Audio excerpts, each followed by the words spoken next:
Coming to AMTSL. AMTSL stands for Active Management of Third Stage of Labor.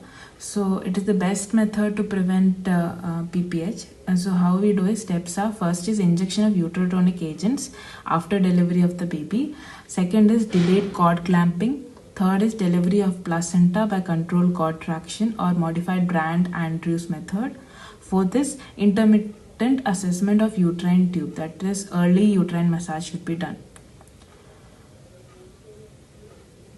Injection of uterotonic agents that we use are oxytocin.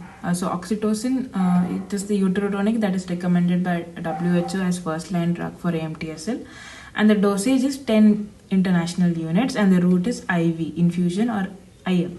So onset of action is 3 minutes by IM route, 1 minute by IV infusion, and duration of action, it lasts for 3 hours for IM route and 1 hour for IV.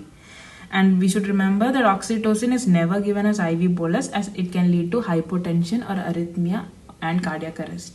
So mechanism of action of oxytocin is influx of calcium and release of PGF2 alpha from decidua.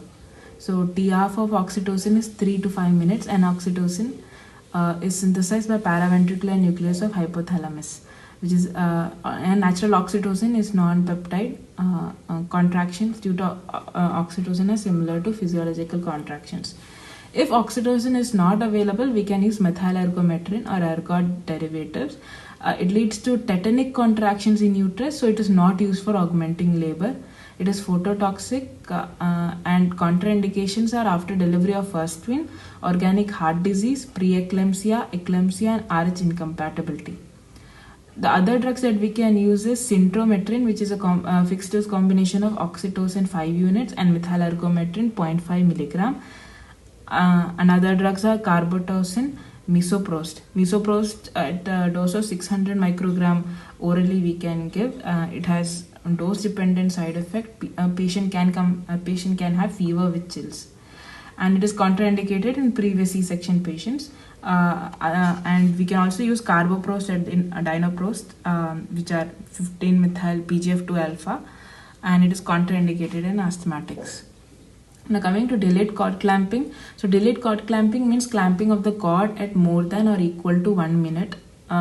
It is preferred mainly because approximately 80 ml of the blood goes to the newborn. So if we do delayed cord clamping, so which is sufficient to prevent neonatal anemia. So only the 4 conditions where early cord clamping is done is birth asphyxia, need for any, if the neonate needs neonatal resuscitation, if the baby is diagnosed case of heart disease, and RH negative pregnancies. In HIV female, NACO recommends delayed cord clamping, but WHO recommends early cord clamping. Delivery of placenta by controlled contraction or modified Brand-Andrews technique. Here, we should make sure that the placenta has separated before doing this step, and complications, patient can end up in uterine inversion. Intermittent assessment of uterine tone should be done. Earlier this step used to be uterine massage.